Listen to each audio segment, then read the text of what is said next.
You just lost your job, now what? It's easy to fall into despair or wait passively for divine intervention, hoping things will magically turn around. But real change begins when you take ownership of your life. Faith is powerful, but it's not a substitute for action. This message is a wake-up call: stop waiting, start leading. God gave you strength, wisdom, and choice, now it's your turn to rise. Wake up after the shock of losing your job. Losing your job can feel like the end of the world. One moment you have stability, structure, a sense of purpose, and the next, it's all gone. It hits hard. It shakes your confidence. It leaves you wondering, why me? What did I do wrong? The silence that follows, the empty mornings, the quiet afternoons, can be louder than any voice in your head. And that voice may not be kind. It might whisper doubt, shame, fear, or even resentment. But I want to tell you something that might change how you see this moment. This is not the end, it's an awakening. Yes, the shock is real. The pain is valid. But within this disruption lies a hidden invitation, the chance to wake up. To see your life, your worth, and your path with new eyes. This is not about pretending it doesn't hurt. It's about facing that pain and realizing it doesn't get to write your future. Let's begin by acknowledging the truth: jobs don't define us, but they often shape our identity. We become so wrapped up in our titles, our tasks, our paychecks, that we forget we are more than what we do. So when that role is stripped away, we feel naked, exposed. But maybe, just maybe, that's exactly what we need. Maybe this is the first time in years you've had a moment to breathe. To pause. To reflect not just on what you lost, but what you've been missing. Maybe this loss is revealing a deeper truth: you were made for something more. Now, I know for some of you, that idea sounds crazy. Made for more? I just lost everything. And I get that. You have bills, responsibilities, and fears clawing at your mind every second. But here's the deeper reality: what you do next matters far more than what just happened. You see, a job loss is a disruption, but it's also a decision point. You can let it defeat you, or you can let it wake you up. Wake you up to the parts of yourself you've ignored. Wake you up to the dreams you've buried. Wake you up to the power you forgot you had. You have to start by letting go of the belief that your value depends on your employment. You are not your job. You are not your resume. You are not the title on your LinkedIn profile. You are a human being with ideas, skills, purpose, and you have the ability to create, to build, to grow. That didn't disappear when your job did. So how do you wake up? How do you rise when everything feels like it's falling apart? 1. Feel the loss, but don't stay in it. Give yourself permission to grieve. Yes, cry if you need to. Be angry. Be confused. But set a time limit. Don't live in that space. Emotions are signals, not destinations. Use them to understand yourself, not to trap yourself. 2. Stop asking why me, and start asking what now. Why me leads to circles of regret and blame. What now leads to growth. It shifts your focus from the past to the future. It opens the door to possibilities. It activates your agency. 3. Reclaim your sense of worth. Write down your strengths. Talk to people who believe in you. Reflect on what you've accomplished in life that didn't come from a job.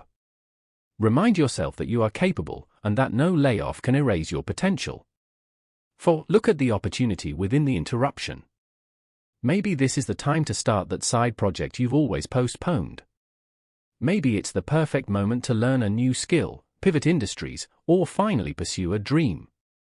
Don't let the fear of survival stop you from building something meaningful. You may not see the full picture now, but trust that clarity often comes through movement, not stillness. 5. Don't wait for God to do what He gave you power to do. This is important. It's easy to think, I'll just pray and wait for a door to open. But faith is not passive. Faith is action in the face of uncertainty. It's stepping forward even when you can't see the whole path. If you believe God has a plan for you, then believe He also gave you the tools to take the next step. Use them. And finally, forgive yourself. Forgive yourself for not seeing it coming. For feeling lost. For panicking. You're human. But don't let shame define your story. Use this moment to write a new chapter. You may not have chosen this loss, but you can choose how you respond to it. This can be the start of your greatest transformation. Not because it's easy, but because it's honest. It strips away what doesn't matter and leaves you with what does: your courage, your vision, your will to rise. So wake up. Not just from the shock, but into the life that's waiting on the other side of it. You've lost a job. But you haven't lost yourself. You haven't lost your future. You haven't lost your calling. And you haven't lost your power unless you choose to give it away. Stand up. Breathe deep. And take one step forward. This is the beginning of something new. Let the awakening begin. Faith is not delay, believing is not waiting. After the initial shock of losing your job, it's natural to look for answers, for comfort, for guidance, for a sense of control. And for many of us, that means turning to our faith. We pray.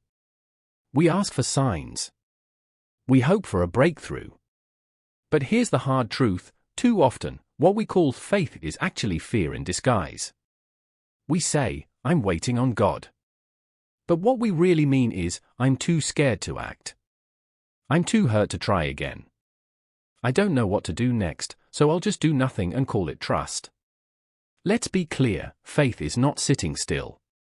Faith is not closing your eyes and hoping things magically change. Faith is not a passive stance, it is a courageous posture.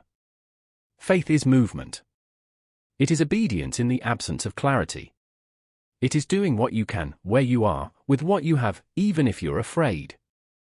Think about this: throughout history, when people had great faith, they didn't just pray, they acted. Noah didn't wait for the rain before building the ark. David didn't wait for a better weapon to fight Goliath. Moses didn't wait for Pharaoh to change, he showed up, again and again, with a message and a mission. Jesus didn't avoid the cross, he walked straight toward it. True faith is not lazy. It doesn't procrastinate. It doesn't stall behind spiritual-sounding excuses like "I'm just waiting on God's timing," when in reality, God may be waiting on you to move. So if you're in a season of unemployment, and you've been sitting still, telling yourself that you're being faithful, ask yourself honestly, is my faith active? Or am I hiding behind it? Here's something powerful to remember. God gives you the seed, but you have to plant it. He gives you breath, but you have to speak. He gives you gifts, but you have to use them. God doesn't drop results into your lap, He partners with your steps. When you lost your job, you didn't lose your ability to create value. You didn't lose your mind, your skills, or your capacity to grow. But if you let yourself stay stuck, hoping for a miracle without moving your feet, you're not practicing faith, you're practicing avoidance. Let me ask you, when was the last time you updated your skills? When was the last time you reached out to a mentor, applied for something bold, pitched an idea, or launched something new, even if you were unsure? That's faith. Faith shows up at the job interview when you're still discouraged. Faith writes the business plan even when the money isn't there yet. Faith keeps showing up, not because you see the full picture, but because you believe there is one. So how do you stop waiting and start walking in real faith? 1. Replace passive prayer with active preparation. Don't just pray for open doors, prepare for them. If you're asking God for a new opportunity, are you ready for it? Do you have the resume, the skills, the mindset? God often gives us not what we pray for, but what we're prepared for. 2. Set faith-based goals. Stop saying, "I hope something happens." Start saying, "Here's what I'm going to do this week." Faith without goals is just wishing. You need action points, timelines, and accountability. 3. Surround yourself with people who move. If the people around you are also stuck, also waiting, also making excuses, you'll stay stuck, too. Find people who are building, creating, risking, and let their faith inspire yours. 4. Take the next small step. You don't need a 10-year plan. You just need one clear next step, and the courage to take it. Maybe it's enrolling in a course, reaching out to a contact, updating your portfolio, or even walking into a room where you feel underqualified. Start there. 5. Redefine what God's timing really means. God's timing doesn't always mean later, sometimes it means now. It means this is your moment to rise. If your spirit is stirring, if opportunities are nudging you, if doors are cracking open, don't ignore it and call it patience. Walk through. Go forward. Because here's the truth. God works through motion, not idleness. When you move in faith, you give God something to bless. Something to multiply. Something to guide. Standing still may feel safe. But safety is not the same as purpose. You weren't created to sit on the sidelines of your own life. You weren't saved to survive, you were called to thrive. So if you believe God is with you, then prove it. By how you show up. By what you do with your time. By how you speak about your future. By how you face this hard season, not with passivity, but with passion. Don't confuse waiting with wisdom. Don't confuse stillness with spiritual strength. Sometimes, the holiest thing you can do is move. So today, I challenge you to shift your mindset. From God, when will you? To God, where should I begin? Your faith isn't measured by how long you wait, but by how boldly you walk. Master your mindset, master your destiny. Everything starts in the mind. Before a breakthrough happens in your life, it has to happen in your thoughts. Before you step into a new career, a business, a second chance, or even a new identity, you have to conquer the battlefield inside your head. The truth is this: you can't create a powerful life with a powerless mindset. It doesn't matter how many job opportunities come your way. It doesn't matter how many people believe in you. It doesn't matter how much talent you have. If deep down you believe you're not enough. If you tell yourself it's too late. If you walk through every door already expecting failure, then you will sabotage your own success before it even begins. That's why mastering your mindset is not optional, it is essential. It is the root of your destiny. Because your thoughts shape your actions, and your actions shape your life. Let's break this down. You lost your job, yes, that's a hard reality. But what's even more dangerous than that event is the story you're telling yourself about it. Are you telling yourself, I failed, so I must be a failure? No one's going to hire me at my age. I don't have what it takes to start over. Maybe this is all I'll ever be. If that's the script playing in your head, no amount of opportunity can break through. Why? Because the enemy isn't outside you, it's within. You must take responsibility for the narrative in your mind. No one else can do this for you. Your mindset is your job now. And it will be the hardest job you ever take on, but also the most rewarding. So how do you master your mindset? 1. Become aware of your inner dialogue. Start noticing the language you use when you speak to yourself. Would you speak to a friend the way you speak to yourself? If you constantly beat yourself down, shame your past, or minimize your potential, stop and ask, whose voice is this? Maybe it's the voice of a parent, a former boss, society, or fear. But it is not the voice of truth. The truth is, you are capable. You are resilient. You are allowed to begin again. 2. Reframe failure as feedback. A toxic mindset views failure as identity. A healthy mindset sees failure as information. You didn't lose your job because you're worthless. Maybe it was the wrong environment, a misalignment of values, a shrinking market, or even just a divine redirection. When you reframe the meaning of what happened, you remove its power to define you. That's mindset mastery in action. 3. Guard your mental environment. You cannot think new thoughts while soaking in old negativity. So be honest, what are you feeding your mind? Are you scrolling endlessly through bad news and comparison traps? Are you surrounding yourself with voices that tell you to play small? Are you replaying old conversations that left you feeling defeated? Garbage in, garbage out. You must detox your mental environment. That means curating your inputs, read books that inspire you, listen to voices that challenge you, speak to mentors who expand your thinking. If you want a new life, start with a new mental diet. 4. Visualize the future you want. Mindset mastery includes imagination. If you can't see it in your mind, you'll struggle to live it in reality. So every morning, take a few minutes to visualize. Who do I want to become? What kind of life do I want to live? What would it feel like to be confident, focused, and fulfilled? This isn't fantasy, it's foundation. Visualization activates belief. And belief activates action. 5. Speak your future, even when it feels fake. You may not feel successful today, but you can speak like someone who is growing. You may not feel confident today, but you can speak like someone who is becoming confident. Your words are seeds. Plant wisely.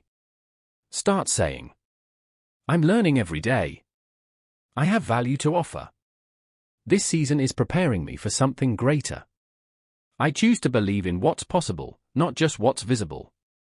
You're not lying, you're leading your mind into a higher state. 6. Act like the person you want to become. Don't wait to feel ready. Act now. Ask yourself, if I already had the mindset of a successful, fulfilled, and focused person, what would I do today? Then do that. Would you wake up earlier? Would you network? Would you pitch an idea? Would you take care of your body? Would you finally stop replaying that old job loss? Your actions train your brain. Identity follows behavior. The more you act with clarity and purpose, the more you reinforce that mindset. Let me leave you with this. You may not control everything that happens to you, but you do control what happens in you. And that power is more than enough to change your direction. No one rises without first renewing their mind. That's not just motivational talk, it's psychological fact, spiritual wisdom, and practical truth. So if you want to change your life, start here. Your thoughts, your focus, your self-talk, your story. Because when you master your mindset, you master your reactions, you master your decisions, and ultimately, you master your destiny. Bold action, rise above yourself. At some point, enough thinking is enough. Enough praying. Enough planning. Enough waiting for the perfect conditions. There comes a moment when you must act. Not out of fear. Not out of desperation. But out of a deep, burning belief that you were made for more, and the only way forward is through action. You've lost a job. You've lost a title. You may even feel like you've lost a part of your identity. But what you haven't lost is your power to choose. You can choose to stay small. Or you can choose to rise. Bold action is not about having everything figured out. It's about moving before you feel ready.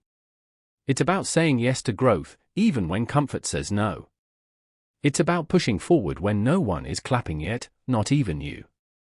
Because the truth is, if you wait until you feel brave, you'll never move. Let me say that again. If you wait until the fear is gone, until the confidence is perfect, until the timing is convenient, you will never do anything great. Bold action is not about the absence of fear. It's about doing it scared. 1. Stop overthinking. Start doing. Overthinking is the enemy of progress. It disguises itself as logic, wisdom, planning, but it's often just fear wearing a suit. Yes, be smart. Yes, count the cost. But don't get stuck in analysis paralysis. If there's a step you know you need to take, take it. Send the email. Apply for the role. Post the video. Start the side hustle. Join the program. Launch the idea. Ask for help. You don't need to know what the 10th step looks like, you just need to take the first. 2. Start where you are, with what you have. Stop telling yourself that you'll begin when you have more time, money, support, or clarity. The people who build powerful lives rarely start with perfect conditions. They start with commitment. You may not have a fancy degree. You may not have startup capital. You may not even have a solid plan. But do you have willingness? Do you have a single skill you can share, sell, or scale? Do you have a story, an experience, a perspective, something real to offer? That's enough to start. Don't despise your small beginning. Every empire began with a shaky first step. 3. Fail faster. This sounds counterintuitive, but it's critical. Stop trying to avoid failure. Most people never act boldly because they're obsessed with doing it right on the first try. But success is messy. It's clumsy. It's full of detours, restarts, and public stumbles. Instead of fearing failure, embrace it as part of the process. Fail fast. Learn faster. Experiment. Adapt. Pivot. Try again. The most successful people aren't the ones with the cleanest record, they're the ones who kept going through the ugliest failures. You don't need to be perfect, you just need to be relentless. 4. Build unstoppable momentum. Momentum doesn't come from one big action. It comes from consistent, imperfect movement. Every day, ask yourself, what's one thing I can do today to move forward? Then do it. Even if it's small. Especially if it's small. Write one paragraph. Record 60 seconds. Message one potential client. Practice for 30 minutes. Read one chapter. Each step may feel insignificant alone, but together they build a wave you can ride. Motion fuels motivation, not the other way around. 5. Burn the old script. If you're going to rise, you have to leave behind the version of you that was too afraid to act. Stop playing the role of the victim. Stop repeating, "I'm stuck." Stop telling everyone how hard it is. It is hard. But you are not a victim. You are a builder now. A builder of your mindset.